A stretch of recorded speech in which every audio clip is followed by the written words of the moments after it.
गौतम गंभीर पहुंच गए हैं कोलकाता नाइट राइडर्स पर। क्या केकेआर इस साल आईपीएल जीत पाएगी? भाई आईपीएल का तो पता नहीं, लेकिन इस बार ई लफड़ा जो होने वाला है सारा, जो सारे फैन बेसेस के बीच में होने वाला है, अब की बार केकेआर भाई केकेआर है तैयार और इस बार बढ़िया टीम भी बनाई है इस बार। और मुझे ऐसा सा लग रहा है, आगे हम टीम को डिस्कस करेंगे, बताएंगे कि क्या कोलकाता नाइट राइडर्स के इस बार चांसेस हैं आईपीएल 2024 जीतने के। इनकी टीम को देखकर मेरे को ऐसा लग रहा है कि यार ये प्लेऑफ्स तक जा सकते हैं, बढ़िया टीम बनाई है यार। इनफैक्ट पहली बार मतलब जितने भी टीम्स अभी तक हमने डिस्कस करी हैं, इस टीम को देखकर मेरा थोड़ा सा डिफर व्यू है आपसे कि ये टीम देख के ऐसा लग रहा है शायद ये प्लेऑफ नहीं पहुंच पाएंगे। अच्छा, क्योंकि इनकी जो वीकनेसेस है ना, इनकी जो परेशानियां हैं, वो टूर्नामेंट शुरू होने से पहले ही शुरू हो गई हैं। इनके जो ओरिजिनल गेम प्लान्स थे वो ऑल्टर होना शुरू हो चुके हैं। मैं तो कह रहा हूं रफू हो रहे हैं, उधड़ चुके थे। भाई जिस टीम की कप्तानी की जो जिम्मेदारी है वो आप किसी एक ऐसे बंदे की पीठ पर डाल दो जिसकी पीठ ही चरमरा जाती रहती है। बिल्कुल बिल्कुल बिल्कुल। तो श्रेयस अय्यर कप्तान है। श्रेयस अय्यर पिछली बार नहीं खेल पाए थे, तो श्रेयस अय्यर लेकिन इस बार इंजरी से वापस आए हैं, पर वो वापस ही नहीं आ पा रहे हैं। भाई वापस तो अभी इनका जो चल रहा था, यहाँ पे फाइनल चल रहा था, इसमें आखिरी 2 दिन तो इन्होंने फील्डिंग नहीं करी है। रणजी ट्रॉफी में इनके बैक स्पैज्म जो है वापस आ गए थे, ये बीच फील्ड के अंदर लेट गए थे। एनसीए कह रहा था कि श्रेयस अय्यर बिल्कुल परफेक्ट है, ठीक ठाक है, फिट फाट है, लेकिन वो कहते नहीं तुम्हें नहीं पता, मेरी पीठ तो वो कह रहे थे मेरी बोले मेरी पीठ का मुझे पता है ना, वो कभी भी चरमरा जाती है। अब दिक्कत तो यही है ना, तो आप मुझसे टेस्ट मैच खिलवाना चाहते थे, आप मुझसे रणजी खिलवाना चाहते थे। हमसे तो रणजी तो खेल ही रहे थे ना, वो यही तो कह रहे थे कि अब नहीं हो पाएगा, लेकिन खेल रहे थे ना, लास्ट में जाकर खेले। चलो कोई बात नहीं, जब कॉन्ट्रैक्ट छीन लिया गया, लेकिन नहीं, पहले भी उन्होंने मना नहीं करा था। ये उनमें से नहीं थे जो बाकी लोग थे जो हम नहीं खेलेंगे। इन्होंने तो खेल दिया था, पहले नाम दे दिया था। पहले अच्छा नहीं करा, लेकिन बाद में आते थे 95 मार गए थे ये, तो फिर थोड़ा सा एक कॉन्फिडेंस होगा, चलो लॉन्ग फॉर्म के अंदर भी मैंने बढ़िया काम कर लिया है। लेकिन चलिए पहले केकेआर की पिछले साल की परफॉर्मेंस के बारे में याद कर लेते हैं, क्योंकि केकेआर पिछली बार 6 मैच जीती थी, 8 मैच हारी थी, और 10 टीमों के आईपीएल में 8वें नंबर पर आई थी। ये भी एक टैलेंट है। तो मतलब अगर दिल्ली और हैदराबाद बहुत घटिया नहीं खेलते, इनसे भी ज्यादा घटिया खेले वो, इस वजह से ये 6ठे नंबर पर रह गए, 8वें नंबर पर रह गए। जबकि 6 जो इन्होंने जीत हासिल करी, या 14 मैच में 6 जीत, पिछली बार तो बहुत ही फीका था। लेकिन इस बार क्योंकि गौतम गंभीर वापस आए हैं और टीम भी इन्होंने बनाई है, टीम के बारे में डिस्कस कर लेते हैं, क्या क्या टीम है यार। टीम भी डिस्कस करते हैं, और मुझे तो एक चीज ये भी लग रही है, गौतम गंभीर साहब आए हैं। अब गौतम गंभीर साहब के बारे में एक बात बड़ी फेमस है, जब वो आते हैं तो कहते हैं ये मैं हूं सेंटर ऑफ यूनिवर्स, अब मेरे इर्द गिर्द सब घूमेंगे, अब बाकी सोलर सिस्टम इनके अराउंड बनेगा। दिक्कत ये है कि साथ में जो पंडित जी बैठे हैं, जो कोच साहब हैं, ये तो मेंटर की तरह आए हैं। बिल्कुल, ये बताना बहुत जरूरी है। चंद्रकांत पंडित साहब जो हैं, आपको मैं बता दूं, वो भी लगभग ऐसे ही है कि मैं हूं सूर्य और बाकी सारे प्लैनेट्स मेरे आसपास घूमेंगे। अब ये 2 सूर्य एक सोलर सिस्टम में क्या होगा, मैं बड़ा एक्साइटेड हूं देखने यार। मुझे तो ऐसा लगता है कि देखो चलेगी तो गौतम गंभीर की। क्या कह रहे हो? गौतम गंभीर की चलेगी। तो बस एक पंडित जी क्या करेंगे फिर? बस देखो, इलेक्शन के टिकट मिलने में, इलेक्शन के टिकट मिलने में उनकी नहीं चली, लेकिन मुझे लगता है कि यहां पर जब आईपीएल में पहुंच गए हैं तो यहां पर उनकी ही चलेगी। और थोड़े से प्लेयर्स के ऊपर बात कर लेते हैं। पूरे कोलकाता नाइट राइडर्स की एक बार स्क्वाड डिस्कस कर ले थोड़ी सी। तो श्रेयस अय्यर कप्तान है, साथ में आंद्रे रसल, नीतीश राणा, रिंकू सिंह, वेंकटेश अय्यर, रहमानुल्लाह गुरबाज, बिल्कुल बेहतरीन, बढ़िया। और इसके अलावा शेरफेन रदरफोर्ड, फिल सॉल्ट आए हैं जेसन रॉय की जगह, जिन्होंने अपना नाम वापस ले लिया था। केएस भरत है इनके पास, बहुत शानदार। मनीष पांडे को 50 लाख रुपए में ले लिया, बहुत शानदार। उसके अलावा अंकुल रॉय, रमनदीप सिंह, सुनील नारायण, जो कि पिछले 50-55 साल से केकेआर के लिए खेल रहे हैं। जी बिल्कुल। उसके अलावा सुयश शर्मा, जो पिछली बार अपने सिर पे बंडाना बांध के बहुत बढ़िया सी बॉलिंग करने के लिए आ गए थे, स्पिनर बढ़िया निकले थे। हाँ मतलब वही है, लोग इनको भी मिस्ट्री मानने लगे। मिस्ट्री केकेआर के स्पिनर्स का मेरे को पता नहीं है, कोई अच्छा कर जाता, कहते मिस्ट्री है। मुजीबुर रहमान, दुश्मंता चमीरा को वापस लेकर आए हैं साकिब हुसैन। दुश्मंता चमीरा भी जो है ये उनकी जगह आएगा, एटकिंसन की जगह आए। मजे की बात छोड़ के चले गए थे। मजे की बात ये, इंजरी मतलब एक आदमी का रिप्लेसमेंट लेकर आए चमीरा, और चमीरा खुद इंजर्ड हो गए इस टाइम पर। तो अब उनका भी तैयारी हो रही है कि वो वापस आएंगे, किस तरीके से करेंगे। हर्षित राणा, वैभव Arora, Varun Chakravarthy, the original mystery spinner, जिनका पता नहीं चलता कि इनकी बॉलिंग में ऐसा क्या है कि जिस वजह से इनको बार बार रिटेन किया जाता है। देखो मैं स्पिनर हूं, देखो एक स्पिनर होते थे मुतैया मुरलीधरन, ये बात तो है, वो अपनी आंखों से डरा देते थे, और फिर बॉल उससे ज्यादा ड्राव नहीं करते थे। वरुण चक्रवर्ती ने आधी बात तो पकड़ ली है, 50%। कहते आंखें से तो मैं डरा दूंगा, बॉलिंग में से मत पूछना बस। बॉल देखो मतलब ये कहां जाएगी अब मुझे भी नहीं पता, मेरे लिए भी मिस्ट्री है। मेरे को वही होता है, वो बॉल डालते कहते हैं खुद शौक हो जाता है, यहां चली गई।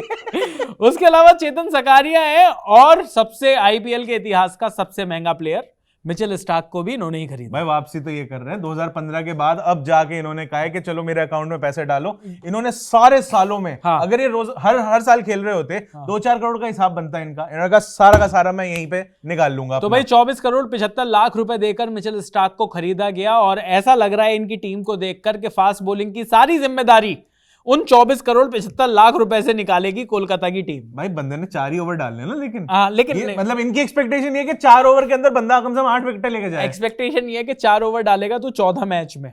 हाँ, मतलब ऐसा तेरे को कभी तुझे लग रहा हो कि यार मैं ना रेस्ट ले लूं, क्योंकि ये आदमी रेस्ट का दीवाना है ना। ये बिल्कुल बिल्कुल, ये अपने आप को फ्रेश करना चाहता है। हाँ, तो यहां पर फ्रेश होने नहीं दिया जाएगा। 24 करोड़ 75 लाख रुपए देखकर तो आदमी वैसे ही रिफ्रेश हो जाता है ना यार। ऐसा जरूरी नहीं है। यहाँ पे वो पूरा स्टाइल दिखाते हैं, बस एक ही हमें वो लग रही है कि अगर क्या नाम है गौतम गंभीर अगर वहां पर बैठे हुए हैं तो वो कहेंगे तू रेस्ट ले रहा है बेटा, जा निकल, गुद्दी पकड़ बाहर निकालेंगे। तो चलिए हमने थोड़ी सी प्रॉब्लम्स आपके साथ डिस्कस कर ली। जेसन रॉय को इन्होंने ऑक्शन में खरीदा था, उन्होंने अपना नाम वापस ले लिया, उनकी जगह फिल सॉल्ट आ गए हैं। गस एटकिंसन इनको भी खरीदा गया था, इन्होंने भी अपना नाम वापस ले लिया, इनकी जगह दुष्मंता चमीरा आए हैं, जो कि दोबारा साहब क्यों नहीं आ रहे हैं? जेसन रॉय साहब उन्होंने फैमिली कमिटमेंट्स बोला ना, पर्सनल रीजंस बताइए। पर्सनल रीजन यही है ना, पर्सनल रीजन जो गस एटकिंसन वाले हैं कि भैया ये रहा T20 वर्ल्ड कप, उससे पहले हम इंजर्ड नहीं होना चाहते। ये बात यही है ना पर्सनल रीजन। और उसके अलावा फैमिली कमिटमेंट। और दूसरी बात ये भी है, जेसन रॉय शायद ये भी सोच रहे हैं क्योंकि इंडिया की पिचेस पर वो ज्यादा चले नहीं है, यहाँ पर अगर नहीं चले तो वेस्ट इंडीज वाला जो वर्ल्ड कप है वहां के साथ दिक्कत ना हो जाए, क्योंकि इंग्लैंड की क्रिकेट टीम आईपीएल को नहीं देख रही ना, वहां से सिलेक्शन नहीं होगा। ये तो सिर्फ इंडियन टीम का होता है। देखिए इंडियन प्रीमियर लीग है, जाहिर सी बात है, ये तो इंडिया के लोग सेलेक्ट होंगे यहाँ से। अब ये तो अच्छा भी नहीं लगेगा ना कि भाई यहाँ पे मिचेल स्टार्क अच्छा कर जाए, कहेंगे अगली बार बुमराह बैठेगा बाहर, स्टार्क इंडिया से खेलेगा, अच्छा भी नहीं लगता ये। नहीं, लेकिन ऑस्ट्रेलिया ने इस बार मेहनत करी है, मतलब इंग्लैंड के बॉलर्स भी यहाँ पर मेहनत कर रहे हैं, लेकिन हम बात क्योंकि कोलकाता नाइट राइडर्स की कर रहे हैं। अच्छा, जेसन रॉय का जो रिप्लेसमेंट है फिल सॉल्ट, मेरे को तो लग रहा है कि इतना बहुत ही मैन टू मैन रिप्लेसमेंट हुआ है। ये तो है ना, बहुत बढ़िया वो थे ना, बहुत बढ़िया ये हैं, तो मेरे को वैसे ही लग रहा है। आप स्टैट्स में निकाल के देखोगे तो लगभग आपको 19-20 का फर्क दिखेगा। नमक जितना फर्क है। अरे वाह, फिल सॉल्ट सॉल्ट बिल्कुल नमक जितना फर्क है। आपके टूथपेस्ट में सॉल्ट है लेकिन फिल के में है। लेकिन यहाँ पर अगर हम बात करें केकेआर की, तो जिस तरीके से हमने बताया कि एक चीज और आ रही है, जैसे ही वहां पे क्या नाम है जेसन रॉय गए ना, तो वहां पे खालीपन रह गया था, तो फिल इन द ब्लैंक कौन कर रहा था? गंदा जोक। Moving on. तो यहां पर हमने बताया कि केकेआर में जो गौतम गंभीर हैं उनको आप कोच मत समझिएगा, ये मेंटोर हैं। लेकिन यहाँ पर वो तो यही समझेंगे ना, मैं कोच। आप मत समझिएगा, वो समझ रहे हैं अपने आप को कोच। चंद्रकांत पंडित अपने आप को अभी भी असिस्टेंट कोच ही समझ रहे होंगे। लेकिन हमने जो बात करी, ऑक्शन में इन्होंने बढ़िया टीम बनाई मेरे हिसाब से। जो मैं शुरुआत में कह रहा था कि मुझे लगता है कि केकेआर की टीम इस बार प्लेऑफ्स तक पहुंच सकती है। मुझे इनकी टीम थोड़ी सी सॉलिड इसलिए लग रही है क्योंकि ऑक्शन में इन्होंने मुजीबुर रहमान को पिक किया, शरफेन रदरफोर्ड, चेतन सकारिया। ये भी इन्होंने बड़े उसमें पिक करा था मुजीबुर रहमान को, क्योंकि जैसे पिक कर लिया वहां पे उन्होंने कहा एनओसी नहीं देंगे अफगान क्रिकेट बोर्ड ने। फिर बाद में तीनों बंदे जो आईपीएल खेल रहे थे उन्होंने कहा माई बाप ऐसे मत करो, फिर तीनों के लिए मॉडिफाई किया गया, उनको एनओसी जितने भी मिलने थे। तो उसके अलावा मनीष पांडे भी 50 लाख रुपए में इन्होंने खरीदा। ऑल्दो मुझे लगता है कि मनीष पांडे का जो बेस्ट डेट थी, सेलिंग डेट थी, जो मतलब प्लेयर्स की जो एक्सपायरी डेट के साथ क्योंकि आते नहीं है एक्सपायरी, मतलब उनका best performance best before date खाने की होती है ना कि एक आध दिन निकल गया तो भी कोई बात नहीं, खा तो लेंगे। मुझे लगता है कि मनीष पांडे का वो बेस्ट बिफोर डेट निकल चुकी है। लेकिन उसके अलावा जो अलग चीज बात जो लग रही है इस टीम में, अगर मैं प्लेइंग 11 की बात करूं तो अभिषेक मुझे लग रहा है कि इनकी प्लेइंग 11 ज्यादा अच्छी तरीके से सॉर्टेड है। क्योंकि मुझे ऐसा लगता है कि अगर फिल सॉल्ट और रहमानुल्लाह गुरबाज के साथ ये ओपनिंग करें, ऑल्दो शायद ये अफोर्ड नहीं कर पाए 2 फॉरेनर्स के साथ ओपन करना, क्योंकि ऑलरेडी जब 4 आपको ओवरसीज प्लेयर्स पिक करने, तो मान के चलो कि देखिए मिचेल स्टार्क, सुनील नारायण और आंद्रे रसल, तो ये अगर इन्होंने उनको वहां पे क्या आधार कार्ड बनवा दिया? हाँ, मेरे ख्याल से इनका सुनील नारायण और आंद्रे रसल का तो है वहां पे। वैसे भी वेस्ट बंगाल में जल्दी बन जाता है आधार कार्ड। एब्सोल्युटली। हाँ, तो थोड़ा सा केकेआर के ओपनिंग कॉम्बिनेशन की बात कर लेते हैं, प्लेइंग 11 की बात कर लेते हैं। मुझे लगता है ओपनिंग में, क्योंकि यहाँ पर 3 प्लेयर्स हमारे सेट हो चुके हैं ऑलरेडी, फॉरेन प्लेयर्स, तो चौथा प्लेयर या तो ये रहमानुल्लाह गुरबाज से करा सकते हैं ओपनिंग, या फिल सॉल्ट से करा सकते हैं।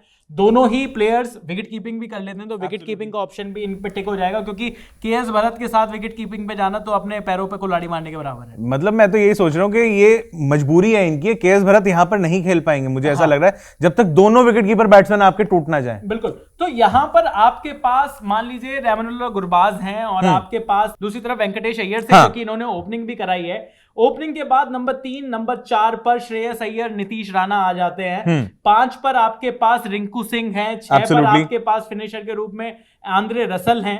उसके अलावा यार ये तो मतलब रिंकू सिंह फिनिशर है, वैसे तो आंद्रे रसल को फिनिशर कहना थोड़ा सा ज्यादा हो जाता है। उनका भी मुझे लगता है बेस्ट बिफोर डेट थोड़ी सी निकल रही है। थोड़ी हाँ, काफी निकल रही है, पर कोलकाता वालों ने टिका रखा है उनको।